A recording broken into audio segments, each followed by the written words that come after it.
Assalamualaikum warahmatullahi wabarakatuh. Teman-teman, kembali lagi di channel YouTube saya, Hairun Imam. Nah, ini ada video yang sangat menarik untuk kita simak bersama-sama di mana ternyata secara diam-diam Pak Prabowo Subianto sudah mengantongi nama orang-orang yang selama ini menyebarkan propaganda, narasi-narasi perpecahan, orang-orang yang selalu berharap hubungan Pak Prabowo dan Pak Jokowi retak. Dan mungkin termasuk siapa kira-kira teman-teman? Amin Rais kah? Dan kawan-kawan Rocky Gerung atau siapa teman-teman? Coba komen di bawah ya. Nah, tapi di samping itu Pak Prabowo juga memberikan sebuah pesan yang sangat dalam kepada kita semua. Oke, sebelum kita masuk ke videonya, jangan lupa teman-teman like, subscribe, dan share. Dan tanpa perlu berlama-lama lagi, mari kita simak videonya berikut ini. Nah, ini menarik nih soal betapa Pak Prabowo sangat mendambakan persatuan elit ini ya. Dan Pak Prabowo kan beberapa kali juga menyatakan tentang jangan mau diadu domba. Iya, betul. Nah, itu ya. Nah, bagi saya ini menarik karena saya mau ngaitkan dengan isu belakangan ya tentang serangan masif kepada Pak Jokowi. Ya, dan keluarga lah ya. Iya. Ini kan Pak Jokowi dengan Pak Prabowo ini satu paket, ya kan? Kemudian menjelang Pak Jokowi selesai, ada serangan yang lumayan masif dari berbagai arah kan. Pak Jokowi disebut Mulyono kan, kemudian Fufu Fafa, terus kontroversi tentang Kaisang dengan private jet dan seterusnya. Terus kemudian saya, loh kok Pak Prabowo menyatakan jangan mau diadu domba? Itu kalau dikaitkan secara intertekstual arahnya ke situ nggak Mas?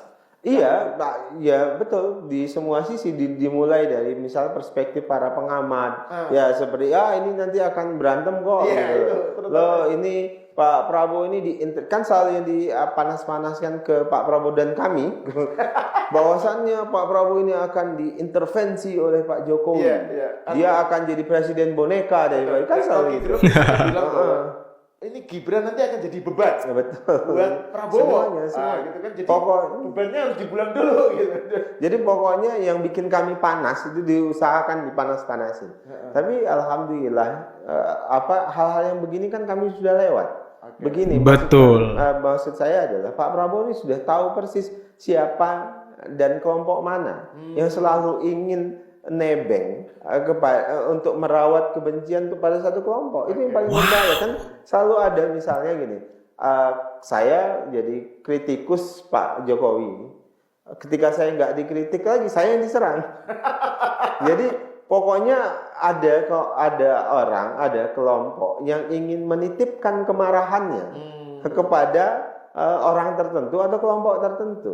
Kalau kemudian mereka tidak bisa menitipkan kemarahan, tidak bisa menitipkan kebenciannya kepada orang itu, ya dia akan justru menyerang orang itu gitu. Dan itu kan terjadi terhadap Pak Prabowo dan kami. Mas Aldi, Anda pasti ngikutin di Twitter saya misalnya gitu. Betul sekarang. Nggak terlalu aktif berkelahi. Iya. Tapi saya ngikutin. Jadi kan selalu begitu. Yang tadinya mendukung kita bisa menyerang kita. Kenapa? Karena kita berteman dengan yang tadinya orang yang mereka benci. Jadi selalu begitu. Nah, dan ini kan selalu diupayakan di sosial media kan ini saja sebenarnya pelakunya Betul, yang itu aja pelakunya. dari kubu sana yang kubu kanan pokoknya konsisten dia nggak mau, dia mau benci si A, dan kubu kiri mau benci si B. Pokoknya pelakunya itu saja. Ketika yang tadinya bersaing kemudian bersatu, ya mereka berpencar cari lagi yang baru yang bisa merawat kebencian dan merawat kemarahan itu. Dan Pak Prabowo tidak pernah terganggu dan tidak pernah terpengaruhi dengan upaya-upaya itu. Jadi Pak Prabowo selalu sampaikan apapun upaya untuk mengadu domba Pak Prabowo dan Pak Jokowi itu pasti dipastikan gagal. Yang jelas Pak Prabowo adalah tipologi pribadi yang loyal kepada teman. Kemudian pasti menjaga marwah teman begitu, dan tentu yang lebih besar yang bagi Pak Prabowo hari ini ya tidak ada yang lebih penting dari keutuhan Indonesia dan kesejahteraan rakyat itu saja. Nah ini saya kira ini Tadi itu clear ya, itu clear banget teman-teman. Pak Prabowo sudah tahu, sudah mengantongi nama-nama mereka. Kalau saya pikir ya, kalau saya lihat ya, Pak Prabowo ini sudah belajar sejak 2019 teman-teman. banyak kelompok-kelompok kanan, orang-orang pemarah yang nyantol di timnya Pak Prabowo waktu itu, termasuk mereka yang sekarang menjadi timnya Abah, ya kan, semenjak waktu Pilpres, dan itulah yang mereka suarakan. Pak Prabowo waktu gabung bersama Pak Jokowi, Pak Prabowo waktu itu dikatai pengkhianat, dikatai muka dua dan segala macam. Pokoknya Pak Prabowo dikatai habis-habisan oleh kelompok-kelompok ini yang mendukung Pak Prabowo ketika 2019. Karena mereka kecewa Pak Prabowo gabung dengan Jokowi. Jadi sebenarnya intinya, para pembenci ini, Amin Rais, Rocky Gerung, dan kawan-kawan lainnya sebagainya ya, mungkin Habib Rizik juga, karena dia tidak senang dan benci terhadap Pak Jokowi, makanya siapapun yang bersama Pak Jokowi mereka akan lawan, pokoknya mereka kan tidak senang dengan orang itu, teman-teman. Dan itulah yang selalu dilakukan oleh kelompok-kelompok ini. Dan ternyata Pak Prabowo sadar ya. Waduh, ini naluri intelijen Pak Prabowo memang sudah tidak diragukan, teman-teman ya. Dan tadi disampaikan bahwa apapun usaha mereka yang mereka lakukan untuk memecah hubungan Pak Prabowo dan Pak Jokowi sudah bisa dipastikan akan gagal. Wah. Pertama, masalah kita harus perhatikan fakta empirik secara historis lah ya. Secara historis itu kita seperti punya tradisi buruk dalam kehidupan berbangsa dan bernegara selama hampir 80 tahun ini. Tradisi buruk yang saya sering sebutnya itu tradisi saling kutuk. Oke. Jadi ini kan seperti saya sering menganalogikan dengan istilah ini seperti tradisi kutukan Empu Gandring gitu loh. Oke. Saling mengutuk.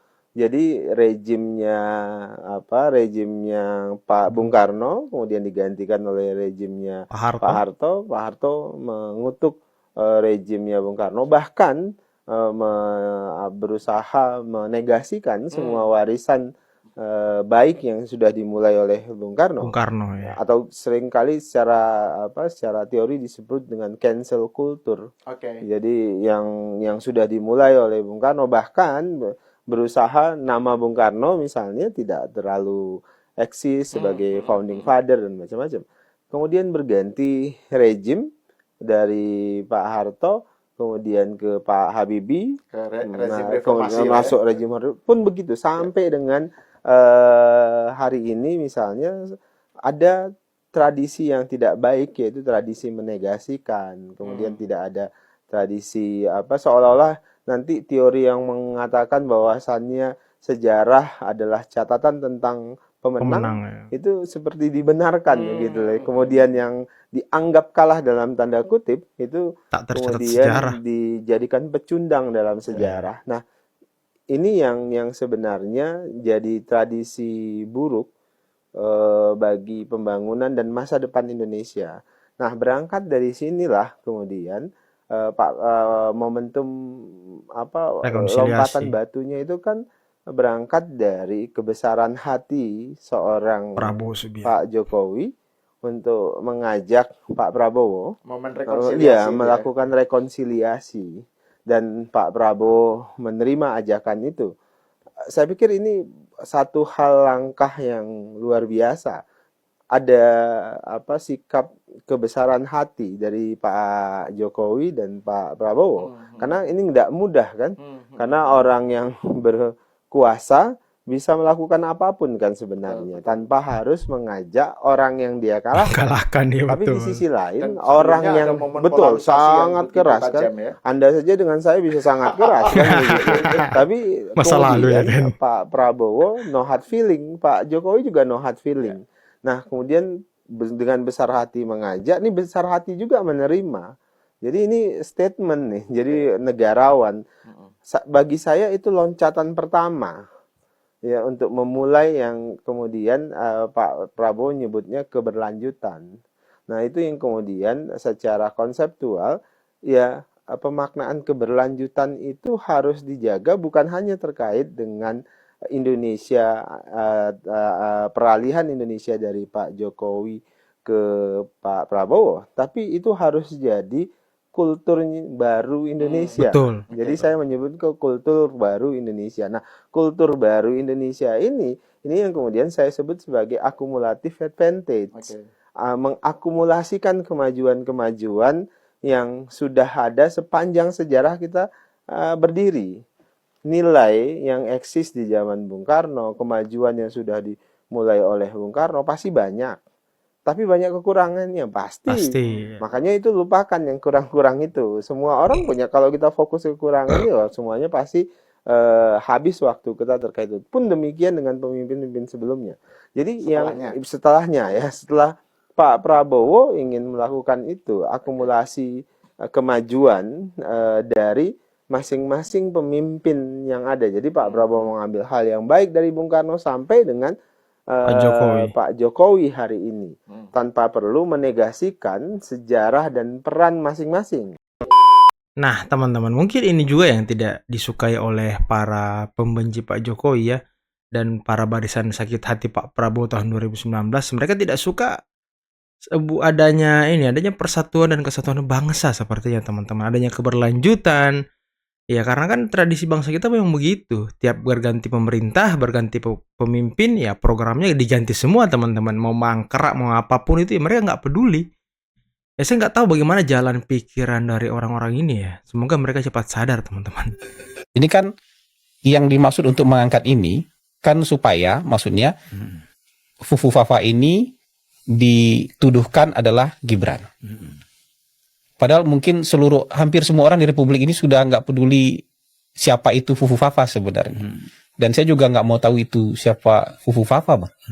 Tapi dituduhkan ke Gibran dengan harapan pecah kongsi yang tadi itu, Bang. Pecah kongsi Gibran dengan Pak Prabowo. Pak Prabowo itu nggak bisa dipengaruhi dengan cara kayak gitu. Kan kalau mau jujur, entah apa-apa juga statement saya terhadap Pak Prabowo tahun 2014-2019. Mungkin nggak ada apa-apanya itu statementnya Fufu Fafa, Bang. Betul. Dan Pak Prabowo mungkin nggak mau tahu siapa itu Fufu Fafa, Bang, karena nggak penting. Fufu Fafa, akun siapa. Tapi saya yang mungkin juga tahun 2014-2019 dalam suasana pertarungan kayak gitu, bicaranya juga macam-macam, mungkin lebih kasar. Tapi kemudian disambut dengan sangat baik oleh Pak Prabowo. Mereka salah mengukur kebesaran jiwa kenegarawanannya Pak Prabowo. Mereka salah mengukur levelnya Pak Prabowo. Kalau berharap ini bisa memantik sesuatu dari Pak Prabowo sehingga terjadi kecurigaan, sakwasangka dan segala macam, menurut saya itu kesalahan besar. Nah, teman-teman, itulah tadi video yang sangat luar biasa dari juru bicara Bapak Prabowo Subianto di Kementerian Pertahanan, Bung Dhanil Ansar Simanjuntak. Dan ya bisa kita dengarkan bersama, teman-teman ya, bagaimana beliau menjelaskan secara baik bagaimana hubungan Pak Prabowo dan Pak Jokowi, bagaimana Pak Prabowo sudah mengantongi nama-nama orang yang selama ini menyebarkan propaganda, yang menyebarkan fitnah, yang selalu berusaha untuk merusak hubungan Pak Prabowo dan Pak Jokowi. Ternyata ya sudah dikantongi Pak Jokowi nama-namanya, Pak Prabowo nama-namanya, teman-teman ya. Dan Pak Prabowo sudah tahu itu dari kelompok mana. Ya, saya juga berpikir demikian. Pak Prabowo pasti sudah sadar dan sudah tahu. Mereka ini adalah kelompok-kelompok yang mendukung Pak Prabowo juga di tahun 2019 kemarin.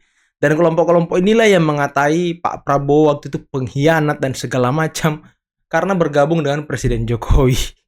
Ini kan aneh bin ajaib orang-orang ini, teman-teman. Entah apa tujuan dan maksudnya. Apakah mereka ingin kembali bersama dengan Pak Prabowo seperti di tahun 2019?